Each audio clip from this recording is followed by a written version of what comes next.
The purpose of an annual plan is to define what you want to accomplish, plan what you're going to do, and plan how much budget you'll need to support those goals.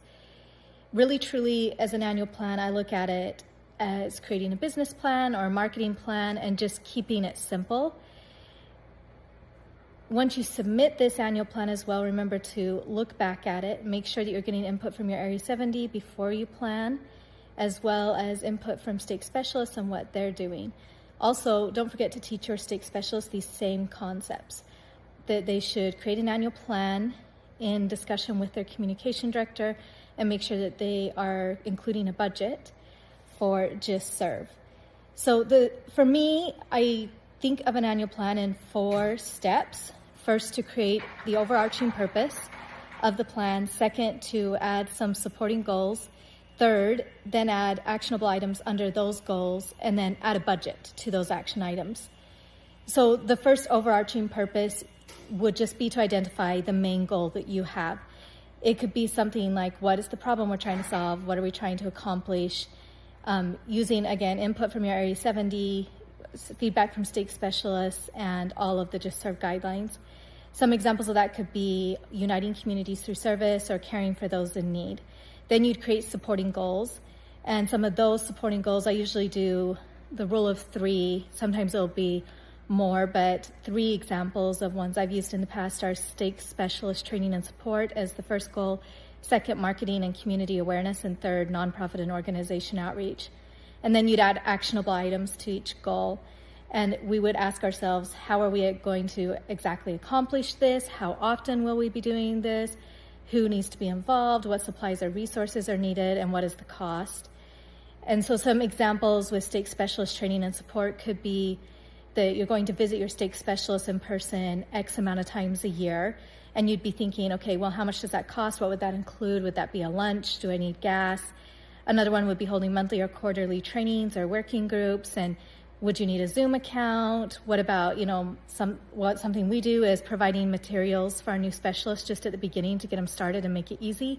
So we usually provide them for a t-shirt, a name tag, some business cards, a few training materials, and a few swag items, just so they have something to start with.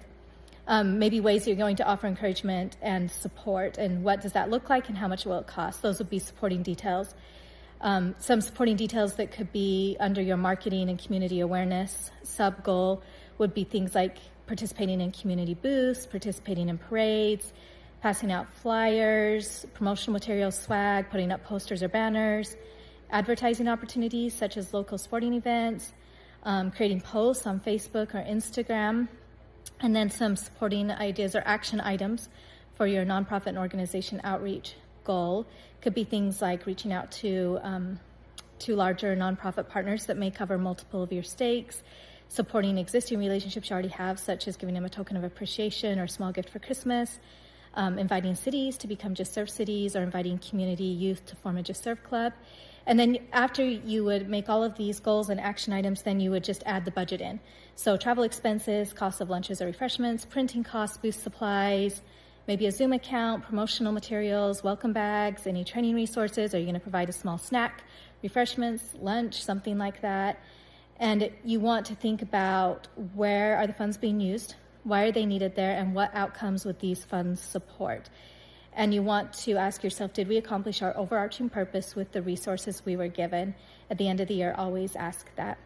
As you create your annual plan, remember, JustServe is part of the work of salvation and exaltation, especially caring for those in need. Keep it simple.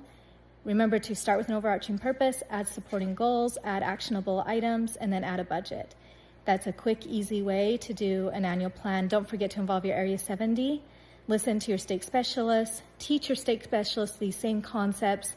Understand your stake's needs and goals, and build the plan together. When you approach it this way, the annual plan then becomes easy, clear, organized, and measurable, so you can see if what you are working on is successful and what you can change and adapt for upcoming years. Just as a note for this year for coordinating councils, each coordinating council was given $1,390 in budget. That should be at your stakes. And for more details on that, more details can be provided from Colette.